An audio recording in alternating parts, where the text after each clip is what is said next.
Hello, it's Trace Pro, making another live video, and this one's called the Yoga of Salad Part 2. So I'm making kind of an unusual salad tonight. I opened the refrigerator, discovered I didn't have any lettuce, but I did have green cabbage, red cabbage, and kale. So that's what I got here. I got some green cabbage, I got some red cabbage, and the kale all already chopped up, okay?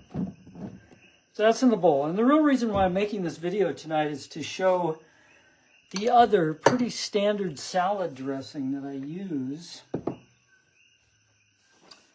quite frequently, which is tahini. There it is, raw tahini. Gopal's sesame tahini. One of these is about 15, 16 bucks. Lasts me about 3 weeks, 3 or 4 weeks. And of course, lime juice. So very simple. Very, very simple. Actually, I'm not going to use that tahini because I'm going to save it for making green papaya salad, which is coming up in a day or two, and that'll be a live video. I'm going to use instead sunflower seed butter. Okay, doesn't have quite the piquant, I guess would be the right word, piquant flavor of tahini, but it's good in its own right. So this will be the only fat that I will eat for the whole day, which is a frequent occurrence with me. So you'll see that I'll use this, which is the sunflower seed butter, and I'll also use some flaxseed as a garnish over the salad. And it'll just be 2 tablespoons of flaxseed, and that's all the fat that I'm going to eat for today. Okay, so let's get the lime. I'm just going to show you how to make this, throw this all together. It's going to be a short one. And I'm going to squeeze these limes. I get to talk about one of the things that you never hear anybody on the internet talk about. You know, you hear all these people going, oh, well, you know, you should eat fruits and vegetables. Eat more fruits and vegetables, right? So how appealing is that to people? Through fruits and vegetables? Is that all you eat? Give me a break. No, what people should be saying is, wow, you should eat lasagna made out of fruits and vegetables. Yeah. Or you should eat veggie burgers made out of fruits and vegetables. Or you should eat zoodles, zucchini noodles with Italian tomato sauce out of fruits and vegetables. Or you should eat pizza made out of fruits and vegetables, right? Because when people say to me, even to me, and I only eat fruits and vegetables, nuts, seeds, and avocados, people say that to me, I go, wow, that doesn't sound very appealing, you know? So I think there's a little elucidation that needs to be done on that. So all I did was mix the lime juice with the sunflower seed butter in this case, which would ordinarily be tahini, but I'm running out of tahini and I got to save it. And then I added some water. So that basically is your dressing, okay? So I'm going to pour it over my 2 cabbages and my kale, right? And I'm going to stir that in. So let's get a good beat on that. That's the horse in back. That's about the 3rd or 4th etching I ever made, and that is the horse that my young lady here, she rides this horse. And her name is, well, she's a cowgirl. I don't know what her name is. But the name of the painting is called Even Cowgirls Get the Blues. And, of course, the reason why she has the blues is she's eating all that terrible food that people eat on ranches. But anyways, this is the horse that she's riding. This one's called El Caballo. These are etchings, black and white etchings. It's quite a process. Kind of a Zen process. You go through all these steps, and it's really quite interesting. You can do it in color, you can do it in black and white. So, we've mixed in the dressing. Let's get the camera on what's important here. Let's mix in the dressing real good. Then we're going to throw in some ingredients. Okay, first of all, we're going to do the daikon radish, which I've really gotten into daikon radish, and jicama. I have it now just about in all of my salads. Okay, and gonna do some tomato. I'm gonna cut up this nice tomato here.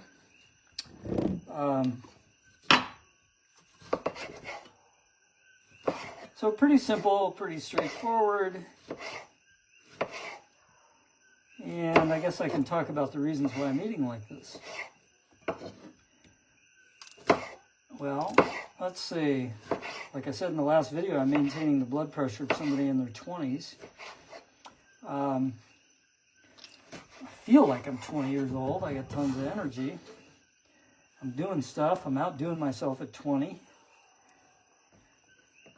every day in all activities. Whatever it is I do. Today I had quite a rigorous day. I started out with, got up at 4:30, went to bed around 9:30, got up about 4:30, studied Spanish for an hour. I'm brushing up on my Spanish, which I spent 8 years in school studying, but I haven't used it in so long, and I got a friend, well, a little bit more than a friend showing up in 3 or 4 weeks from South America who speaks Spanish. And then after that, I did yoga for an hour. And then after that, what did I do? I went for a run. Okay, so I went jogging and I did interval training. Interval training is when you raise your heartbeat to the absolute maximum, which varies by age, but I was using the maximum for a 20-year-old. And you elevate that heart rate doing some kind of exercise. In this case, I was sprinting. And I was sprinting for, I don't know, maybe 75 to 100 yards, like a football field length. And then I would walk. And I do that 3 or 4 times. And that's my interval training. Now, the reason why I'm doing that interval training is because I saw this great video where this guy proves that interval training extends your life, right? So it's a life extension exercise. And he convinced me enough to actually start doing it. And to tell you the truth, it does make me feel really good. So 2 or 3 times a week, I'll do interval training, jogging. And then after that, I went to the gym and I worked out for an hour right before work. And then I worked for 8 hours. And one of those 8 hours was an hour, well, about an hour and a half in the garden. And because I have a community garden I've created for the project that I'm managing. And after that, I just came home and I set up this video. So, that's a pretty rigorous day. 3 forms of exercise, including interval training and an hour of yoga and an hour of working out with weights. Is this something 73-year-olds normally do? I don't know. I don't think so. I never see them doing that kind of stuff. So anyways, the salad's looking pretty good with the tomatoes in there and all the great ingredients. So like I said, it's pretty simple. So I'm just going to throw some bean sprouts over the top. And now comes the fun stuff. In here, I've got flaxseed. Okay, flaxseed, ground flaxseed.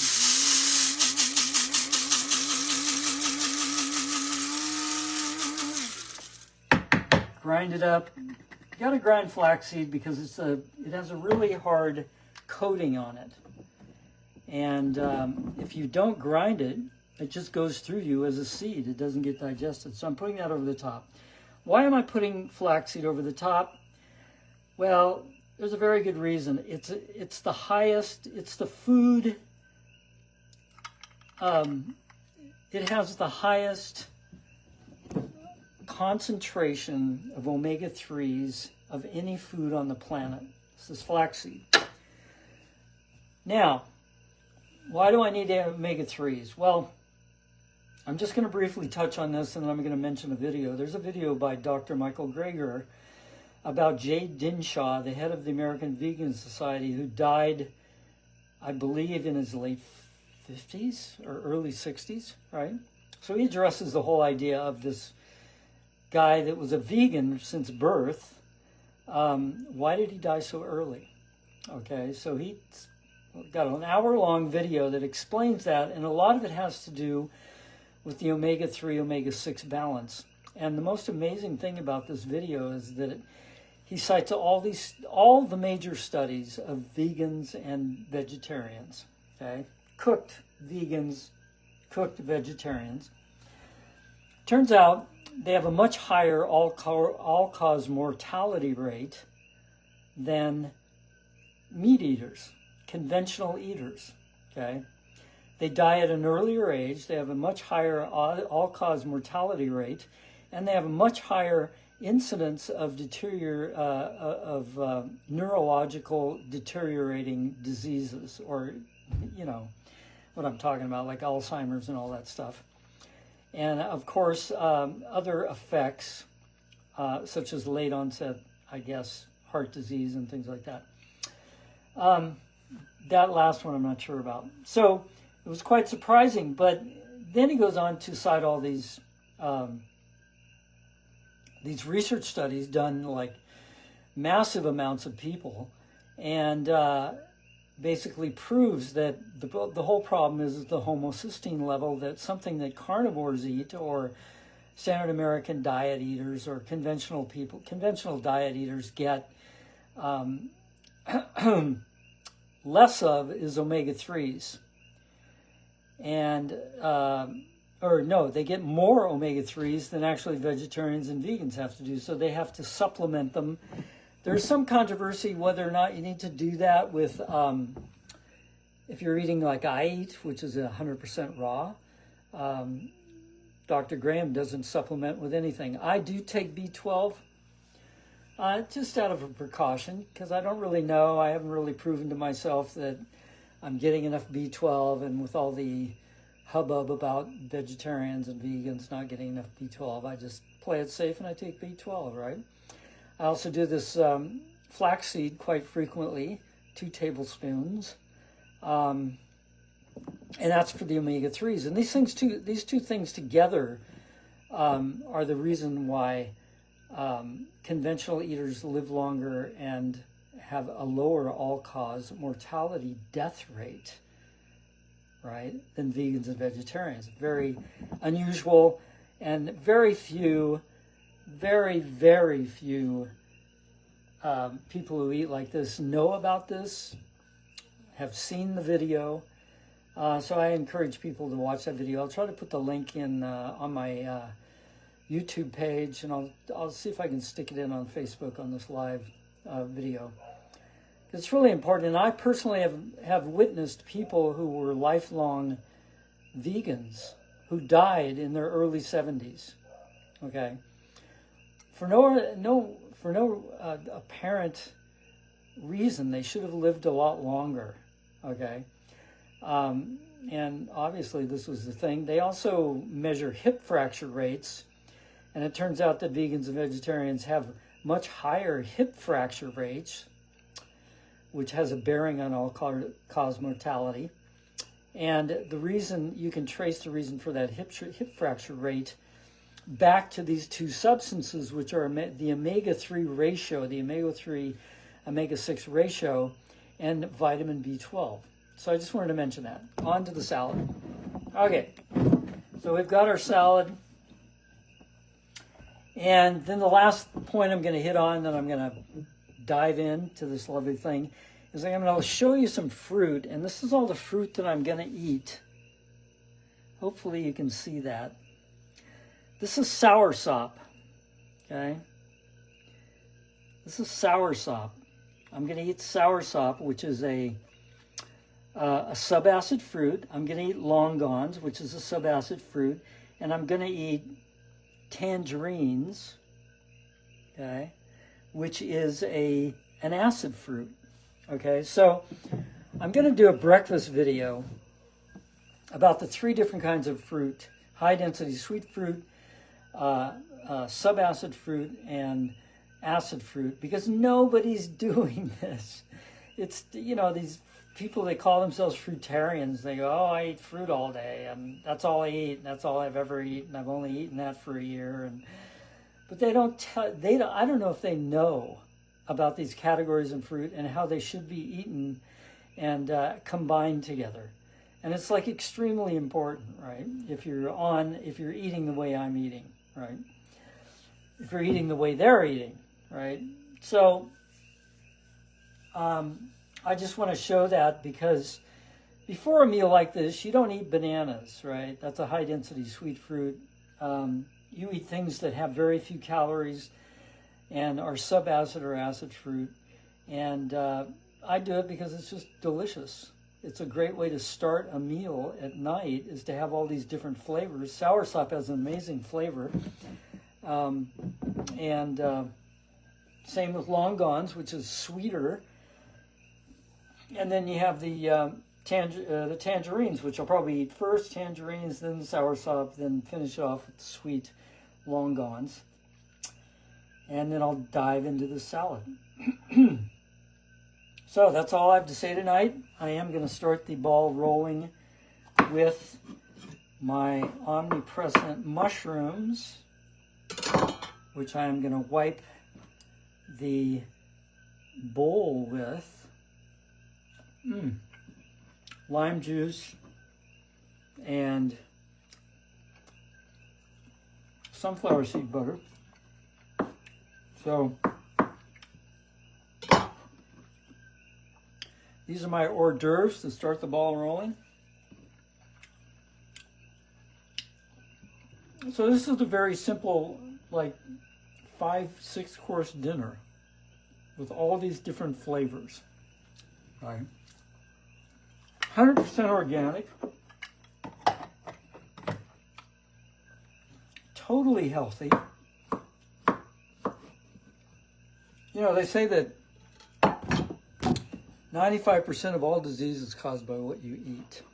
So eating like this eliminates the 95%. So that only leaves 5% of disease that I would be susceptible to, right? I'm not talking about environmental pollutants and all that. I'm talking about diseases.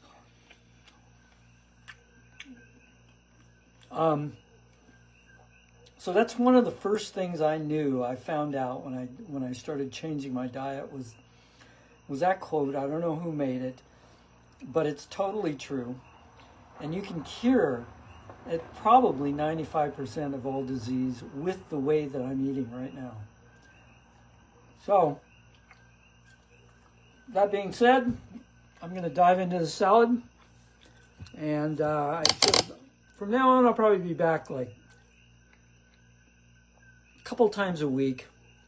Maybe in the morning, sometimes maybe in the evening. Just depends. Just got to watch out for it. So, signing off, Trace Perot. Adios.